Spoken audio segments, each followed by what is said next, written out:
It's a beautiful space. I love this area. It's just magical, very magical, yeah.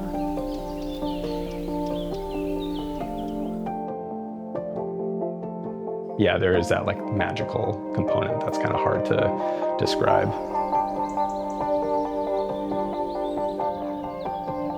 It's a holistic experience, if you want to call it that. It's just amazing. On Deer Isle, Maine, where the Atlantic meets the sky, lies Haystack, Mountain School of Crafts. More than a school, it is a sanctuary, an ever-changing mosaic of people, ideas and art. Its architecture is inspirational and unique. Its spirit is its people. Together, they preserve its magic.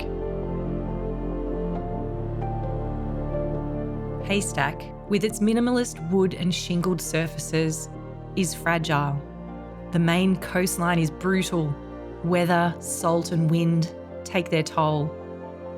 Volunteers are the invisible caretakers, ensuring the school is ready for the summer season.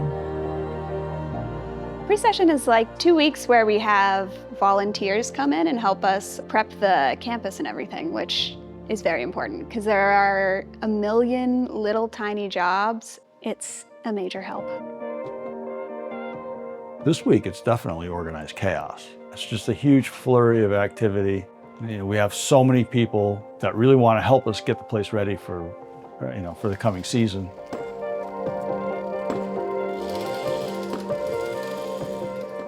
Haystack is a beautiful place. The seacoast here is just extraordinary, but it's the people who make it happen. It is the true heart of Haystack. People are really important to this place. They're essential to this place.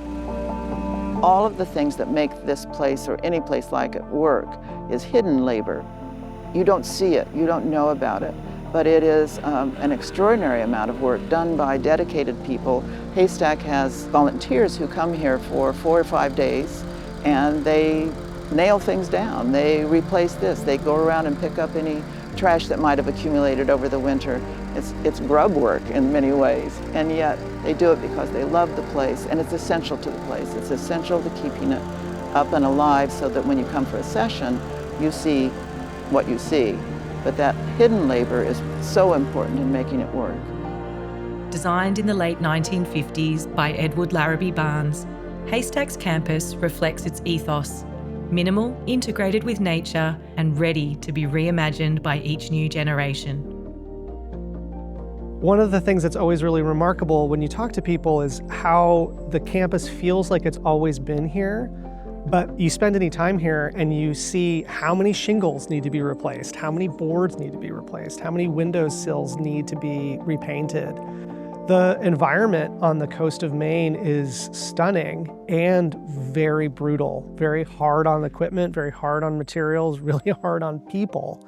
And as a seasonal site that is closed for most of the winter and then we reopen in the spring and run through the fall, we would absolutely not be able to do what we do without this incredible amount of care and attention and maintenance that a dedicated group of volunteers gives to the school. And there's no task that's too small. You know, we have people replacing deck boards, painting doors.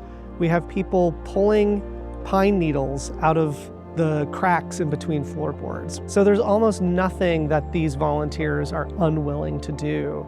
And we would absolutely not be able to welcome people from all over the world to focus on their work if there wasn't this incredible expression of care to the physical plant that was made by these volunteers every spring.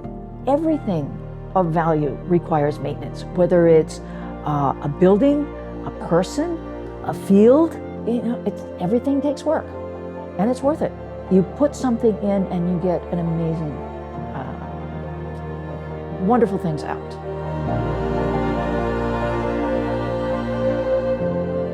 At Haystack, knowledge passes from one generation to the next. Volunteers, students, and instructors form an intergenerational tapestry bound by a shared love for craft. It is a very intergenerational group that comes. They range in age from 18 to 80. Younger people learning from older people and older people being inspired by younger people. picking up that energy is a special part of Haystack. Just like the intergenerational knowledge share about traditional crafts is really important because, it's not really taught in school. And there's just so many things to be learned from natural materials and these techniques that, are not being widely spread around. It's so nice to give back. And at our age, we really want to start doing that more. You don't realize that, I don't think, as much when you're young. And this place is just so important and special to us. Feels so good. In our programming, but also in our volunteer sessions, there is a really important intergenerational learning moment that happens because we quite consciously invite people from various stages in their lives and then thrust them into this very intimate feeling of community. And that idea of knowledge transfer that is happening in an informal, unstructured way is incredibly valuable to their experience here. And then it pays dividends for the school in the future because we have this knowledge that's held then, not just by the staff of the institution, but by a network of supporters that exists out in the world. It's not just a mix of generations, but it's a mix of all kinds of demographics. You meet an amazing variety of people, which is fun. Being at Haystack it's a lot like traveling. But you're staying in the same place and the city around you changes constantly with a whole new community that comes on board. And so it's so exhilarating to meet all those people and the ideas and the ways of being that they bring from all over the world. It's super exciting, yeah. Hearing from the people who've been here for such a long time, like how, the ways that things change and the way things have stayed the same, I think it's really interesting. Just that it's like this little bubble here that's like this beautiful time capsule of like art and tradition and history. Haystack Studios are intentionally left bare, ready to be transformed by the people who inhabit them. Each season brings new energy, new ideas, and new temporary communities. There are no sculptures or monuments really from people who've come before. There's no writing on the wall where people sign their names. It's really about kind of a blank canvas so that when a new group comes at any given time, they really feel like they have ownership over this space. And through that, they can build a temporary community. But it's actually not temporary because they take it with them moving forward. So it's really exciting, I think, the kind of communities that this place can generate. One of Haystack's kind of defining characteristics in its studio spaces is the blank slate that participants have when they arrive. We don't have an object library of demo materials that have been left by the generations of instructors who've come before. They are very simple studios, both by necessity and by design.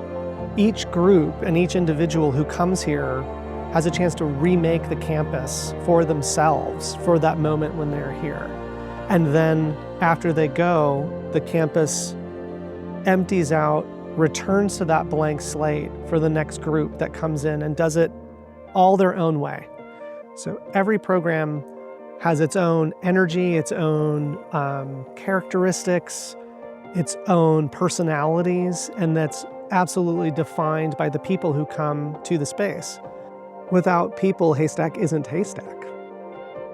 It's a really hard place to replicate, it's like something that is fairly unique, I think, in the world, where both the actual experience and then the setting. And so I try not to take that for granted, that there's not too many places where you have this rich of an environment in terms of the studios and the opportunities to learn in the setting that we're in. Haystack is a place of transformation. Volunteers restore its physical spaces, and in return, they leave changed, carrying the spirit of Haystack back into the world. When I first arrived here, I didn't think that I would be doing something like helping to build steps at the top of the trail, but I did, and it is very exciting to think that they'll be there for generations to come and that I helped to contribute to that and make a difference for this community. I feel like this week was a good confidence boost because I wasn't sure that I'd be able to do these types of things, and now I know that I can, and it feels really good. It's always great to go outside your comfort zone and realize that you can do it. It was a challenging week at times, but yeah, very rewarding. Coming somewhere where I can build or I can make things and use my hands is like a vacation to me. The experience here at Haystack is one of immersion in the most lovely location that I think anyone can be in. It's just refreshing. People have an experience here and they take it with them out into the world, and there's this like ripple effect from there. So I think a lot of people have had life-changing experiences here.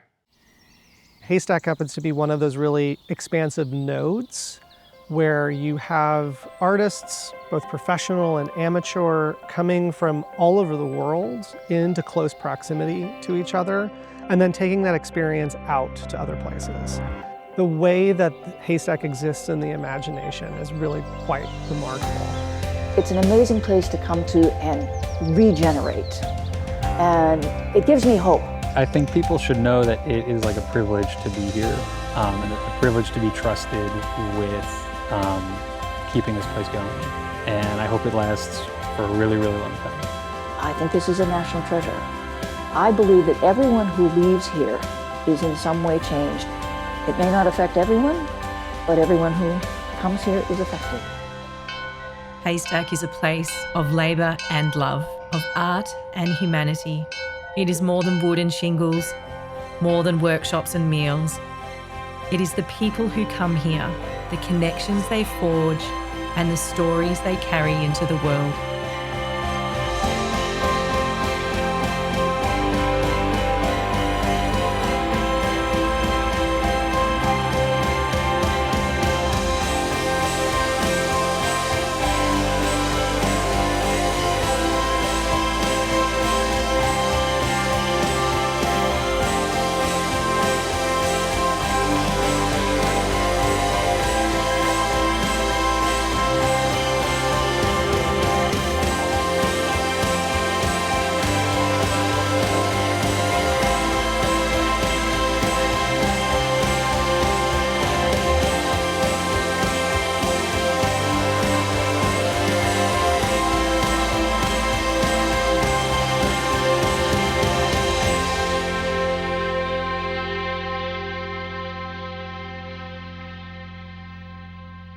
If it was easy, it wouldn't be any fun.